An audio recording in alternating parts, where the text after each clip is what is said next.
Hello friends. അപ്പോൾ നമ്മൾ കുറേ എന്താ പറയുക ദിവസമായി വീഡിയോ ഇട്ട പോലെ നമുക്ക് തോന്നുന്നല്ലേ. കാരണം എന്ന് പറഞ്ഞാൽ ബിഗ് ബോസ് ഉണ്ടായിരുന്നത് കൊണ്ട് നമ്മൾ എല്ലാ ദിവസവും 3-4 വീഡിയോസ് ഇടുന്നത് കൊണ്ട് തന്നെ നമ്മളിപ്പം വീഡിയോസൊക്കെ കുറച്ചത് കാരണം ഞാനും നിങ്ങളുമായിട്ട് ഒരുപാട് ദിവസം കാണാതിരുന്ന പോലെയാണ് തോന്നുന്നത്. ഒന്നോ രണ്ടോ ഇപ്പോൾ ലൈവും ഇന്നലെ ഒന്നും വരാഞ്ഞത് കൊണ്ടുള്ള തോന്നലായിരിക്കാം. അപ്പോൾ ഇന്ന് ഭയങ്കര പ്രാധാന്യമുള്ള വീഡിയോ ആണെന്ന് വെച്ചാൽ ഒരു പ്രാധാന്യമില്ല, പക്ഷെ എന്നാലും എവിടെയൊക്കെയോ ചെറിയ പ്രാധാന്യമുള്ളതുപോലെ എനിക്ക് തോന്നിയത് കൊണ്ടാണ് ഞാൻ ഈ വീഡിയോ ആയിട്ട് വന്നത്. അപ്പോൾ നിങ്ങൾ ഒരു തമ്പനയിലൊക്കെ കണ്ടിട്ടുണ്ടാവുമല്ലോ, അതുപോലെ തന്നെ.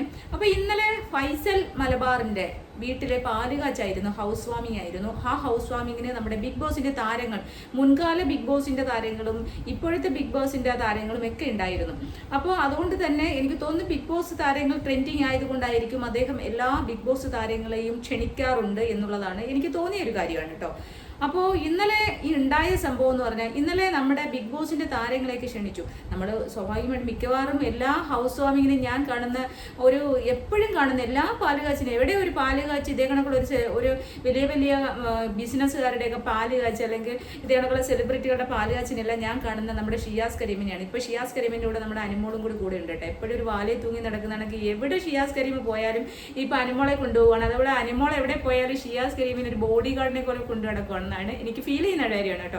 ചിലപ്പോൾ അത് സത്യമാണോന്നല്ല, എന്നാലും ഷിയാസ് കരീം എല്ലായിടത്തും. അപ്പോൾ ഷിയാസ് കരീമിലെ ഹൈറ്റൊക്കെ ഉണ്ടെങ്കിൽ നമ്മൾ പെട്ടെന്ന് ഷിയാസ് കരീമിന് ആ ഒരു വീഡിയോ ഒക്കെ കാണാൻ പെട്ടെന്ന് നോക്കിയപ്പോൾ നമ്മുടെ ബിഗ് ബോസിൻ്റെ എല്ലാ താരങ്ങളും ഉണ്ട്. അപ്പോൾ ആ താരങ്ങൾ, ബിഗ് ബോസിൻ്റെ താരങ്ങൾ അതിനകത്ത് പങ്കെടുത്തത് കൊണ്ടല്ല, നമ്മുടെ ആദിലയും നൂറയും അതിനകത്ത് പങ്കെടുത്തിട്ടുണ്ടായിരുന്നു. അവർക്ക് ഷേക്ക് ഹാൻഡ് ഒക്കെ കൊടുത്തിട്ട് ഫൈസൽ മലബാർ എന്ന് പറയുന്ന വലിയ ബിസിനസ് മാഗ്നറ്റായ അദ്ദേഹം അവർക്ക് കൈ കൊടുത്തു, അകത്തേക്ക് ക്ഷണിക്കുന്നുണ്ടായിരുന്നു. അപ്പോൾ അതിനുശേഷം പിന്നീട് അദ്ദേഹം ഒരു പോസ്റ്റ് ഇങ്ങനെ ഇട്ടു. ആ പോസ്റ്റ് ഇങ്ങനെ ഫുള്ള് എല്ലായിടത്തും കിടന്ന് വൈറലാവുന്നുണ്ടായിരുന്നു. നമ്മൾ ഇൻസ്റ്റയിലൊക്കെ കണ്ടിട്ടുണ്ടായിരുന്നു. ഫേസ്ബുക്ക് വഴിയാണ് ഇട്ടത്, ഫേസ്ബുക്ക് പേജിലാണ്, അദ്ദേഹത്തിൻ്റെ ഫേസ്ബുക്കിൻ്റെ പേജിലാണ് ഇട്ടത്. അപ്പോൾ അതുമായിട്ട് ബന്ധപ്പെട്ട് അദ്ദേഹം കുറച്ച് കാര്യങ്ങൾ അതിനകത്ത് പറഞ്ഞിട്ടുണ്ട്. ഞാൻ ഇങ്ങനെ ബിഗ് ബോസിൻ്റെ താരങ്ങളായിട്ടുള്ള ആൾക്കാർ വന്നിട്ടുണ്ടായിരുന്നു. അതിൽ ആദില നൂറ എന്ന പേരുള്ള 2 പെൺകുട്ടികൾ ഉണ്ടായിരുന്നു. അപ്പോൾ അവർ മതത്തിനെയും അതുപോലെ മാതാപിതാക്കളെയും നിന്ദിച്ചുകൊണ്ട് അല്ലെങ്കിൽ അവരെ അനുസരിക്കാതെ അവരുടെ മതത്തിനെതിരായി ജീവിക്കുന്ന 2 വ്യക്തികളായതുകൊണ്ട് സമൂഹത്തിന്റെ പല സ്ഥലങ്ങളിൽ നിന്നും അദ്ദേഹത്തിന് എതിർപ്പുകൾ നേരിടേണ്ടി വന്നു. മലബാർ ഗോൾഡിൽ ചെന്നിട്ട് ഞാനും മലബാറിന്റെ ഗോൾഡ് സ്വർണം വാങ്ങില്ല എന്നുള്ളൊരു അവസ്ഥയിലേക്ക് എത്തിപ്പോയി എന്നുള്ള രീതിയിലാണ് അദ്ദേഹം അതിനകത്ത് ആ പോസ്റ്റിൽ പറഞ്ഞിരിക്കുന്നത്. അപ്പൊ അതുകൊണ്ട് തന്നെ അങ്ങനെ ഞാൻ അവരെ ക്ഷണിച്ചത് കൊണ്ട് എൻ്റെ വീട്ടിന്റെ പാലുകാച്ചിൻ്റെ ഹൗസ് വാമിങ്ങിന് ഞാൻ എൻ്റെ മനസ്സറിവോടെ കൂടെ അല്ല, ഞാൻ അറിഞ്ഞുകൊണ്ടല്ല അവർ വന്നത്, അല്ലെങ്കിൽ ഞാൻ ഡയറക്റ്റ് ക്ഷണിച്ചിട്ടില്ല എന്നുള്ളൊരു ധ്വനി പോലെ അദ്ദേഹവും അത് എടുത്തു പറഞ്ഞിട്ട് പറയുന്നുണ്ട്. എൻ്റെ കസ്റ്റമേഴ്സിൽ ആർക്കെങ്കിലും അങ്ങനെയുള്ളൊരു വിഷമം ഉണ്ടായിട്ടുണ്ടെങ്കിൽ ഞാൻ അഗാധമായ ഖേദം രേഖപ്പെടുത്തുന്നു എന്നുകൂടി അദ്ദേഹം ആ പോസ്റ്റിൽ കൂട്ടിച്ചേർത്തു. അപ്പോൾ അത് നിങ്ങൾക്ക് എന്താണ് അഭിപ്രായം എന്ന് അറിയത്തില്ല. എൻ്റെ ഒരു അഭിപ്രായത്തിൽ അങ്ങനെ ഒരു ഖേദം പ്രകടനം ഒരു ഫേസ്ബുക്ക് പേജിൽ കൂടെ അങ്ങനെ ചെയ്യാൻ പാടില്ലായിരുന്നു. അതൊരു വളരെ മോശമായിട്ടുള്ളൊരു സംഗതിയായിട്ടാണ് എനിക്ക് ഫീൽ ചെയ്തത്. അത് വേറൊന്നും കൊണ്ടല്ല, ആദില നൂറ ലെസ്ബിയൻസ് ദമ്പതികളെ ഒരിക്കലും അംഗീകരിക്കുന്ന, അവരുടെ ഒരുമിച്ചുള്ള ജീവിതത്തിനെ നോർമലായിട്ട് അല്ലെങ്കിൽ ഒരു സാധാരണക്കാരുടെ ജീവിതമായിട്ട് ഒരു സാധാരണ നിലയിൽ കാണാവുന്ന തരത്തിലേക്കുള്ളതാണ് എന്ന് ഒരിക്കലും ഞാൻ അംഗീകരിക്കുന്ന കാര്യമില്ല. പ്രത്യേകിച്ച് ഞാൻ LGBT കമ്മ്യൂണിറ്റി എന്ന് പറയുന്ന ആൾക്കാരെ എനിക്ക് ഭയങ്കര കുറച്ചൊരു ബുദ്ധിമുട്ടാണ് അംഗീകരിക്കാൻ. പക്ഷേ മാന്യമായിട്ട് ജീവിക്കുന്ന ഒരുപാട് ആളുണ്ട്. പക്ഷേ എനിക്ക് മാന്യതകൾ അവരിൽ നിന്ന് ഒരുപാട് തവണ, ഞാൻ നോർത്ത് ഇന്ത്യയിലൊക്കെ നാഷണൽ ഷൂട്ടിംഗ് ചാമ്പ്യൻ ആയിരുന്നു. ഞാൻ NCC ഒക്കെ പോയെന്ന സമയത്തൊക്കെ നമുക്ക് അവരിൽ നിന്ന് വളരെ മോശമായിട്ടുള്ള ഒരു 16-17 വയസ്സിലൊക്കെ നമ്മൾ ഈ ട്രെയിനിലൊക്കെ കയറുമ്പോൾ ഇങ്ങനെ ഇവരെ സാരിയൊക്കെ കൊടുത്തിട്ട് പെൺവേഷം കെട്ടിയിട്ട് ഇങ്ങനെ വരുന്ന കുറച്ച് കാര്യങ്ങളൊക്കെ എന്നെ സംബന്ധിച്ചോളം അതെനിക്ക് അങ്ങനെ ഒരു ഉപദ്രവം പോലെ, നമ്മളെ പിടിച്ച് വലിക്കുക, തുണി പിടിച്ച് വലിക്കുക, നമ്മൾ കവിളിങ്ങനെ പിച്ചെടുക്കുക, ശരീരത്തെ പിടിച്ച് വലിക്കുക, അങ്ങനെ ഭയങ്കര ഇവർ ആണുങ്ങളാണ്. മീൻസ് ഒരു 6 അടി അല്ല 5.5 അടി നീളമൊക്കെയും മണ്ണൊക്കെയുള്ള പുരുഷന്മാർ സ്ത്രീ വേഷം കെട്ടിയിട്ട് ഇങ്ങനെ വന്ന് നമ്മളെ ഉപദ്രവിക്കാൻ ശ്രമിക്കും. പിന്നെ ലാസ്റ്റ് നമ്മുടെ സാറന്മാരൊക്കെ മിലിറ്ററിക്കാരല്ലേ, തോക്കുമൊക്കെ ആയിട്ട് അവരെ ഓടിച്ചു വിടുക.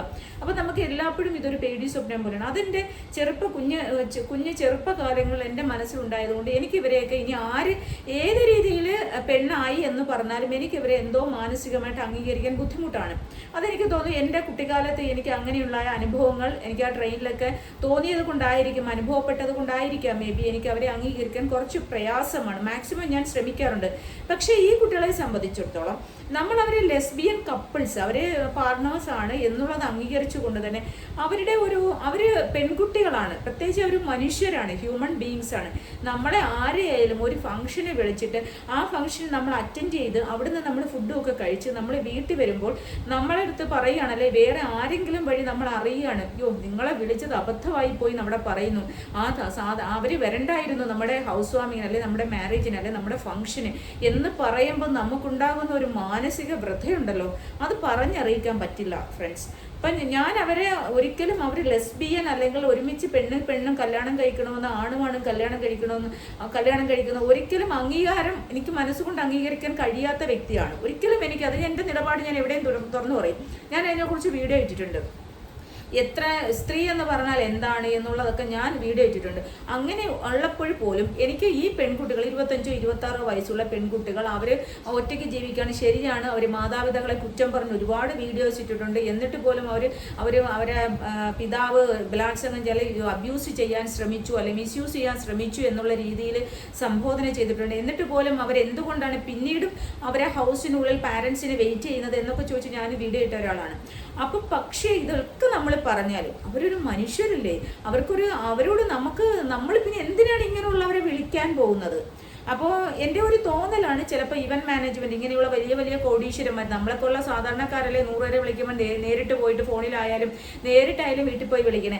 അപ്പോൾ എനിക്ക് തോന്നുന്നു ഇവരൊക്കെ ഇവന്റ് മാനേജ്മെന്റിനെ ഏൽപ്പിച്ചിട്ട് ആ ഇവന്റ് മാനേജ്മെന്റ് ആയിരിക്കാം ഈ കുട്ടികളെയും കൂടി വിളിച്ചത്. ബിഗ് ബോസിന്റെ എല്ലാ താരങ്ങളെയും വിളിക്കട്ടെ എന്ന് ചോദിച്ചപ്പോൾ ചിലപ്പോൾ ഇവന്റ് മാനേജ്മെന്റ് ആയിരിക്കാം വിളിച്ചത് എന്നെനിക്ക് തോന്നുന്നു. അപ്പോൾ അങ്ങനെ വിളിച്ചിട്ടുണ്ടെങ്കിൽ പോലും അദ്ദേഹം കൈ കൊടുത്ത് അവരെ ക്ഷണിച്ചതാണ്. അപ്പോൾ അവർ വന്നുപോയി. അപ്പോൾ അങ്ങനെ പറയാം. പക്ഷേ അതൊരു പോസ്റ്റായിട്ട് പറയേണ്ട ഒരു ആവശ്യകതയില്ല. ഏതെങ്കിലും രീതിയിൽ മറ്റ് അവരുടെ കസ്റ്റമർ ഇപ്പം അങ്ങനെ ഒരാൾക്കാരെ വിളിച്ചു എന്ന് കരുതി ഒരു ബിസിനസ്സും തകർന്നൊന്നും പോകില്ല. എല്ലാ ദിവസവും അവരെ വീട്ടിൽ കയറി താമസിപ്പിക്കുകയോ അല്ലെ അവരെ എല്ലാ ദിവസവും സൽക്കരിക്കുകയോ അല്ലല്ലോ. ഒരു ഹൗസ് വാമിംഗ് ആണ്. അതിനകത്ത് ഇപ്പോൾ സെലിബ്രിറ്റിയിൽ ഇപ്പോൾ ഒരു ട്രെൻഡിങ് ആയിട്ട് നിൽക്കുന്ന ആൾക്കാരെന്ന് പറഞ്ഞാൽ ബിഗ് ബോസ് താരങ്ങൾ തന്നെയാണ്, ബിഗ് ബോസിൽ പോയ കുട്ടികളെ ആൾക്കാർ തന്നെയാണ്. അപ്പോൾ അവരെ വിളിച്ചപ്പോൾ അവരുടെ കൂട്ടത്തിൽ 2 ആൾക്കാരെ മാത്രം ഒഴിവാക്കുന്നത് മോശകരമായ കാര്യമാണ്. അപ്പോൾ അവരെ വിളിച്ചു. അപ്പോൾ അത് വിളിച്ചു കഴിഞ്ഞു. ഇതിങ്ങനെ ഒരു പോസ്റ്റ് ആരെങ്കിലും ഇങ്ങനെ കമന്റ്സ് ഒക്കെ പറഞ്ഞാൽ അത് ഒരു ദിവസം അല്ലെങ്കിൽ ഒരു 1.5 ദിവസം കൊണ്ട് അതൊക്കെ കഴിയും. മനസ്സിലായില്ലേ? ഇപ്പൊ അങ്ങനെ ഇപ്പൊ എനിക്കെതിരെ ഞാൻ എന്തെങ്കിലും പറഞ്ഞു, ഇപ്പൊ ഞാൻ LGBT കമ്മ്യൂണിറ്റി എന്ന് പറയുന്ന കമ്മ്യൂണിറ്റി അംഗീകരിക്കാൻ തയ്യാറുള്ള ഒരാളല്ല. അപ്പൊ എൻ്റെ കമന്റ് ബോക്സിൽ എനിക്ക് ചിലപ്പോൾ വേറെ കുറേ വഴക്ക് കിട്ടും. ആ വഴക്ക് കിട്ടുമ്പോൾ അത് ഒരു ദിവസം അല്ലെ 2 ദിവസം അല്ലെ ഒരാഴ്ച കഴിയുമ്പോൾ അതങ്ങ് മാറും. പക്ഷെ നമ്മൾ അതിനെതിരെ വീണ്ടും എൻ്റെ വീട്ടിൽ വിളിച്ചത് ഞാൻ ഒരിക്കലും അറിഞ്ഞുകൊണ്ടല്ല. അങ്ങനെയുള്ള ഒരു വ്യക്തികളെ ഞാൻ മതത്തിനും സമൂഹത്തിനും അല്ലെങ്കിൽ മാതാപിതാക്കളെയും എതിർത്ത് നിൽക്കുന്ന ഇങ്ങനെയുള്ള ആൾക്കാരെ വിളിച്ചത് ഞാൻ അറിഞ്ഞുകൊണ്ടല്ല, ഞാൻ അതിൽ ഖേദം പ്രകടിപ്പിക്കുന്നു എന്ന് പറയുമ്പോൾ ആ വ്യക്തി സത്യം പറഞ്ഞു കഴിഞ്ഞാൽ എന്താ പറയണ, ഇല്ല പുഴുവിനെ പോലെ അധപ്പതിച്ചു പോവാന്നുള്ളത് എനിക്ക് പറയാൻ പറ്റും കേട്ടോ. കാരണം എന്ന് പറഞ്ഞാൽ നമ്മളൊക്കെ ഈ ഭൂമിയിൽ ജീവിക്കുന്ന ആൾക്കാരാണ്. അപ്പം നമ്മളൊക്കെ ഈ ഭൂമിയിൽ ഞാൻ പറഞ്ഞു വരുന്നത് ഒരു കോള് വന്നിട്ടോ, അതുകൊണ്ട് ഇടയ്ക്ക് കട്ടാക്കിയതാണ്. അപ്പോൾ നമ്മളൊക്കെ ഈ ഭൂമിയിൽ ജീവിച്ചിരിക്കുന്ന ആൾക്കാരാണ്. നമ്മളൊക്കെ നാളെ മരിച്ചു പോകുന്ന മനുഷ്യരാണ്. നമ്മൾ കഴിവതും ഇങ്ങനെയുള്ള കാര്യങ്ങൾ ഉണ്ടെങ്കിൽ അപ്പോൾ അവർ ഇവന്റ് മാനേജ്മെന്റ് ആയാലും അങ്ങനെയുള്ള ആൾക്കാർ അവരെ വിളിക്കേണ്ട, അല്ലെങ്കിൽ അവർ വന്നോട്ടെ, അവർ അല്ലെങ്കിൽ അവരെ വിളിക്കേണ്ട എന്ന് പറയണം. ഇങ്ങനെ വിളിച്ചിട്ട് ഇതേ രീതിയിൽ സോഷ്യൽ മീഡിയയിൽ ഫേസ്ബുക്ക് ആയാലും സോഷ്യൽ മീഡിയയിൽ വന്നൊരു പോസ്റ്റ് ഇട്ട് അവരെ ഭൂമിയോളം ഭൂമിക്ക് അടിയിലേക്ക് ചവിട്ടി താഴ്ത്തുന്ന അത്രമാത്രം അധപതനത്തിലേക്ക് ആരും തന്നെ പോകാതിരിക്കുക. താല്പര്യമില്ലെങ്കിൽ വിളിക്കണ്ടപ്പാ.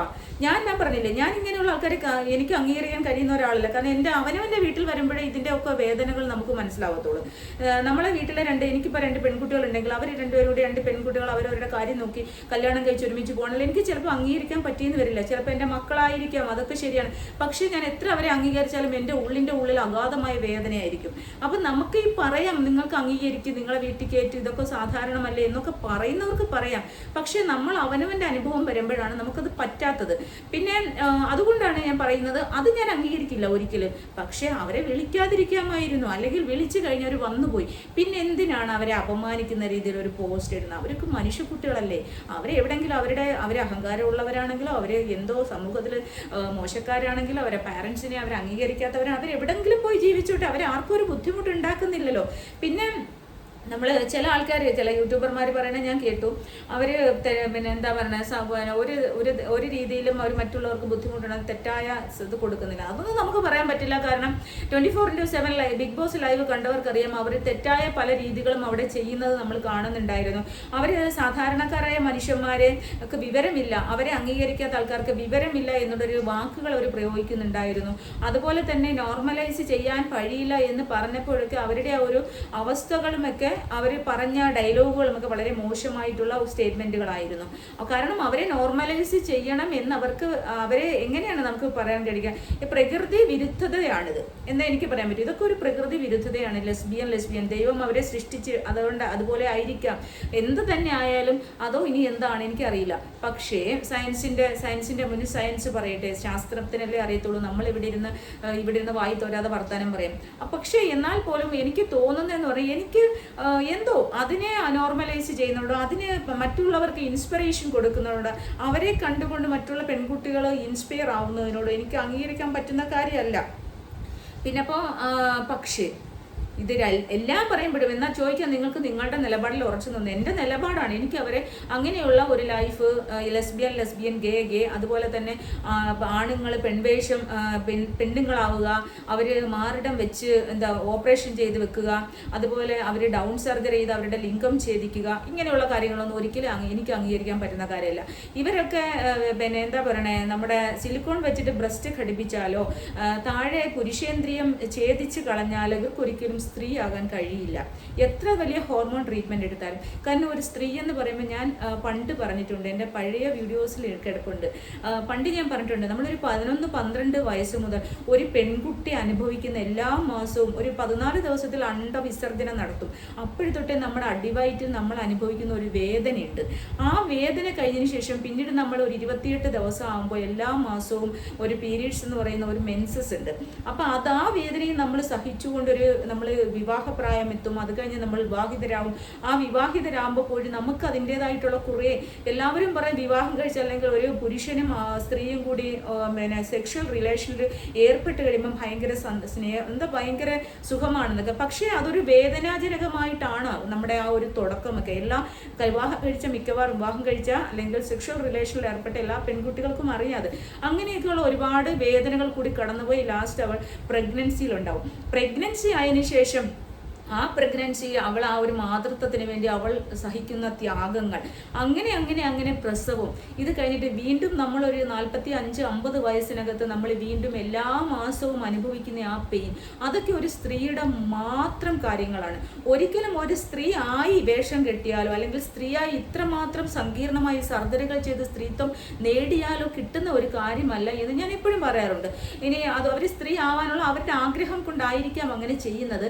എന്നാൽ പോലും അവരെ എന്തുകൊണ്ടോ അവരെ ഒരു സ്ത്രീ ആണെന്ന് അംഗീകരിക്കാൻ എൻ്റെ ഒരു പഴയ മനസ്സായിരിക്കാം, എന്നെ പറഞ്ഞ ഒരു മുതുക്ക് മനസ്സായതുകൊണ്ടായിരിക്കും എനിക്ക് എന്തോ അംഗീകരിക്കാൻ കഴിഞ്ഞിട്ടില്ല. എനിക്കിപ്പോഴും അങ്ങനെ തന്നെയാണ്. അങ്ങനെയുള്ള എത്ര അവർ സ്ത്രീകളായി അല്ലെങ്കിൽ സ്ത്രീ ആണ് എന്ന് പറഞ്ഞാൽ കൂടിയും എൻ്റെ ഉള്ളിൻ്റെ ഉള്ളിൽ എനിക്ക് അവരെ അംഗീകരിക്കാൻ കഴിയാത്ത പ്രയാസം കൊണ്ടാണ്. അല്ലാണ്ട് അവരെ വിരോധമോ വൈരാഗ്യമൊന്നുമില്ല. എനിക്ക് എന്തുകൊണ്ടോ അവർ ആൺകുട്ടികളാണ് അല്ലെങ്കിൽ പുരുഷന്മാരാണ് എന്ന് തന്നെയാണ് എൻ്റെ മനസ്സിൽ തോന്നുക. അതെൻ്റെ മനസ്സിൻ്റെ കുഴപ്പമായിരിക്കും. നിങ്ങൾ എൻ്റെ വീഡിയോസ് ആരെങ്കിലും കാണുന്ന അങ്ങനെ ചിന്തിക്കുന്നുണ്ടെങ്കിൽ എൻ്റെ മനസ്സിൻ്റെ പ്രശ്നമായിരിക്കും.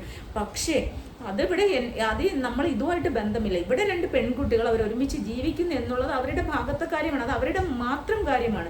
അവർ പുതിയ തലമുറയെ ഇൻസ്പിറേഷൻ ചെയ്ത് അല്ലെങ്കിൽ പുതിയ തലമുറയ്ക്ക് ഇങ്ങനെ തെറ്റായ മെസ്സേജ് കൊടുത്ത് അതിലേക്കൊക്കെ കൊണ്ടുവരുന്നു എന്ന് പറയുന്നത് എനിക്ക് തോന്നുന്നില്ല. ഇതൊക്കെ നമുക്ക് ജന്മമാത്രമായിട്ട് കിട്ടുന്ന കാര്യങ്ങളാണ് എന്നുള്ളതാണ് എനിക്ക് തോന്നുന്നത്. കാരണം അങ്ങനെ ഒരു തെറ്റായ കൊടുക്കുന്നുണ്ടോന്നറിയില്ല. പക്ഷേ അവിടുത്തെ സംസാര രീതികളും അവരവിടുത്തെ ഡയലോഗുകളും അതുപോലെ ആദിലയുടെ പല സമയത്ത് ഒരു സെക്ഷൽ റിലേഷൻ പോലെയുള്ള ഒരു സംഭവങ്ങളും കാണുമ്പോൾ നമുക്കതൊക്കെ ഒരു മോശക്കേടായിട്ട് പലപ്പോഴും എനിക്ക് ഫീൽ ചെയ്തിട്ടുണ്ട്.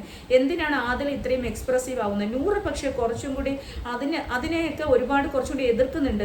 പല സമയത്തും ബീൻസ് ബാഗിൽ പാതിരാത്രി 12:30 മണിക്കൊക്കെ ഇരുന്ന് ഭയങ്കര അങ്ങോട്ടും ഇങ്ങോട്ടും പിടുത്തണം. അപ്പം 100 പറയും ഇതൊരു ഷോയാണ്, നിന്റെ കാര്യം തിരക്ക് ഷോയാണ്, അപ്പോൾ ഒരു ഷോ രാത്രിയല്ലേ എന്നൊക്കെ ചോദിച്ചിട്ട് അങ്ങനെ പല തവണയും പിടിക്കുന്നതൊക്കെ നമ്മൾ കണ്ടിട്ടുണ്ട്. അങ്ങനെയുള്ള കുറച്ച് ആദിൽ എനിക്ക് തോന്നുന്നു ഫുള്ള് ലെസ്ബിയനാണ്, മറ്റേ കുറച്ച് ബൈസെക്ഷൽ ആണെന്ന് തോന്നുന്നു. എന്തായാലും നൂറയ്ക്ക് കുറച്ചും കൂടി കൺട്രോൾ ഉള്ള കുട്ടിയാണ്, കൺട്രോളുള്ള വ്യക്തിയാണ്. അത് എന്താവട്ടെ, അത് അവരുടെ മാറ്ററാണ്. നമ്മൾ അതിനെ ഇഷ്ടമില്ലാത്തവർ നമ്മൾ ശ്രദ്ധിക്കാൻ പോണ്ട.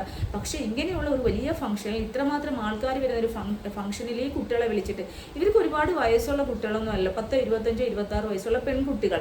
അപ്പോൾ എന്നാ ചോദിക്കും, നമ്മളൊക്കെ ഒരുപാട് അങ്ങ് പ്രായം തികഞ്ഞാണല്ല, 10, 25 വയസ്സ് പണ്ടത്തെ കാലത്ത്. ഇപ്പം എൻ്റെ കാലത്താണെങ്കിൽ 25 വയസ്സിൽ നമുക്ക് കല്യാണമൊക്കെ കഴിച്ച് മകൻ ഉണ്ടാവുന്ന ഒരു, അല്ലെങ്കിൽ എനിക്കൊരു മകനുള്ള പ്രായങ്ങളാണ്.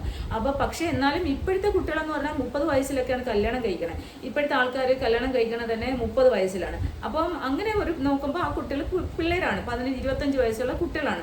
അപ്പോൾ ഈ കുട്ടികൾ പിന്നെ ഇങ്ങനെ ഇത്രയും വലിയൊരു ഫംഗ്ഷനിൽ ചെന്നിട്ട് അവർക്കെതിരെ മോശമായി പോയി അല്ലെങ്കിൽ ഖേദം പ്രകടിപ്പിക്കുന്നു, ഞാൻ അറിയാതെ വിളിച്ചതാണ് എന്ന് പറയുമ്പോൾ അവർക്കുണ്ടാകുന്നൊരു വേദന അതിഭയാനകമാണ് എന്നാണ് എനിക്ക് തോന്നിയത്.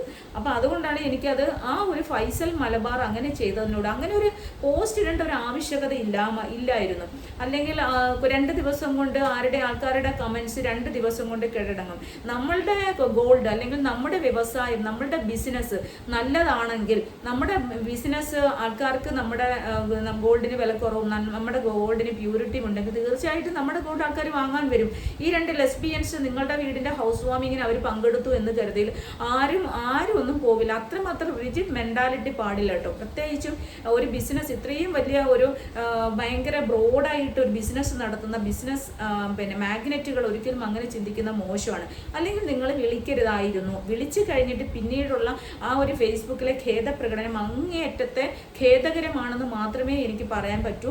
കാരണം എന്ന് പറഞ്ഞാൽ ആദില നൂറ എന്ന് പറയുന്നത്, നമ്മളും ഒരിക്കലും ലെസ്ബിയൻസ് അങ്ങനെ വിവാഹം കഴിക്കണം, അത് ഞാൻ നേരത്തെ പറഞ്ഞത് പ്രകൃതി വിരുദ്ധമായ കാര്യമാണ്. ഒരു പെണ്ണും ആണും കൂടി കല്യാണം കഴിച്ച് പ്രത്യുൽപാദനം നടക്കണം, നമ്മുടെ ജനങ്ങൾ ഉണ്ടാവണം, നമ്മുടെ രാജ്യം അല്ലെങ്കിൽ നമ്മുടെ ലോകം, നമ്മുടെ ഭൂമി നിലനിൽക്കണമെങ്കിൽ സന്താനങ്ങൾ ഉണ്ടാവണം, അവർക്ക് കുഞ്ഞുകുട്ടി പരാധീനങ്ങളൊക്കെ ഉണ്ടെങ്കിൽ നമ്മുടെ ഭൂമി നിലനിൽക്കൂ. അപ്പോൾ അതൊക്കെ ഒരു പ്രകൃതിയുടെ നിയമമാണ്. ആ പ്രകൃതിയുടെ നിയമങ്ങൾക്ക് അനുസരണമല്ലാതെ പ്രകൃതി വിരുദ്ധമായിട്ടുള്ള കാര്യങ്ങളാണ് ഇതാണൊക്കെയുള്ള സ്വവർഗരതി എന്ന് പറയുന്നത് അല്ലേ. അപ്പോൾ ഈ സ്വവർഗരതിയൊന്നും പ്രോത്സാഹിപ്പിക്കുന്ന ഒരാളെയല്ല ഞാൻ, ഒരിക്കലും എനിക്കത് അംഗീകരിക്കാൻ കഴിയില്ല. പക്ഷേ ഈ ഒരു കാര്യം എനിക്ക് ഫൈസൽ മലബാർ എന്ന് പറയുന്ന വ്യക്തിയോട് എനിക്ക് അംഗീകരിക്കാൻ കഴിയാത്ത കാര്യമാണ്.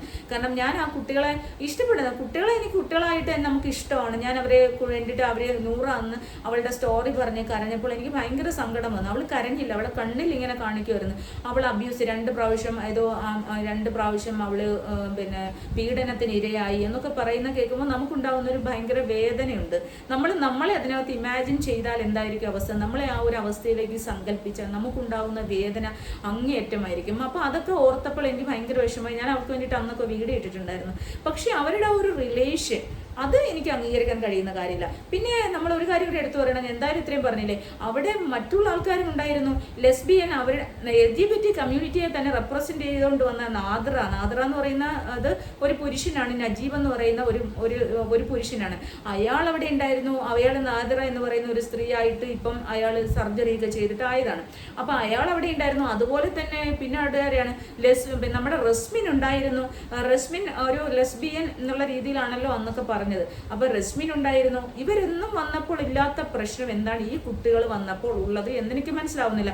ഇനി ഇവര് കപ്പിൾസ് ആയതുകൊണ്ടായിരിക്കും, അല്ല LGBT കമ്മ്യൂണിറ്റിക്കാരെ ഇവർ അംഗീകരിക്കുന്നു ഇല്ലെങ്കിൽ അവർക്കെതിരെയും പറയണ്ടേ. ഈ പെൺപിള്ളേർ 2 പേരും കൂടി ഇനി പാർട്ണർ ആയതുകൊണ്ട് അവർ ലെസ്ബിയൻ കപ്പിൾസ് എന്ന രീതിയിൽ അവരെ അംഗീകരിക്കാനുള്ള പ്രയാസമാണെങ്കിൽ അങ്ങനെ. പക്ഷെ എന്ത് തന്നെയായാലും എന്ത് വലിയ പ്രയാസമാണെങ്കിലും ഇത്രയും വലിയൊരു സമൂഹത്തിന്റെ മുന്നിൽ വീണ്ടും അവരെ വേദനയുടെ ഉൾക്കടലിലേക്ക് വലിച്ചിടണ്ടായിരുന്നു എന്നുള്ളത് മാത്രമാണ് എനിക്ക് ഈ അഭിപ്രായം പറയാനുള്ളത്. നിങ്ങളുടെ അഭിപ്രായങ്ങളെല്ലാം നിങ്ങൾ കമന്റായിട്ട് രേഖപ്പെടുത്തും കേട്ടോ. അപ്പൊ ഞാൻ പുതിയ വീഡിയോ ആയിട്ട് വരാം. നമ്മുടെ കുറേ കാര്യങ്ങളും ഒക്കെ ആയിട്ട് നമ്മൾ പുതിയ വീഡിയോ ആയിട്ട് വരുന്നുണ്ട്. ഇപ്പൊ ഞാൻ ഇത് കണ്ടപ്പോൾ ജസ്റ്റ് ഞാൻ വീഡിയോ ഇട്ടൊന്നും മാത്രമല്ല, ഭയങ്കര മഴ, ഇവിടെ എല്ലാം ഇരുട്ട് മൂടി കിടക്കണം. ഞാൻ അതുകൊണ്ട് ഒരു റൗണ്ട് ലൈറ്റ് നിങ്ങൾ എൻ്റെ സ്ക്രീനിൽ കാണുന്നില്ല. അത് ഞാൻ ഇവിടെ വെച്ചിരിക്കുന്ന റൗണ്ട് ലൈറ്റാണ് കേട്ടോ. ആ ലൈറ്റ് കണ്ട ഒരു ലൈറ്റൊക്കെ കത്തിച്ച് വെച്ചിട്ടാണ് ഞാൻ വീഡിയോ ചെയ്യുന്നത് കേട്ടോ. കാരണം ഫുൾ ഇരുട്ട്, ഭയങ്കര മഴ, വട്ടിയൂർക്കാവ് ഭയങ്കര മഴ ഗായ്സ്. അപ്പോൾ ഓക്കെ ഗായ്സ്, നെക്സ്റ്റ് വീഡിയോ കാണാതിരിക്കും. ബൈ.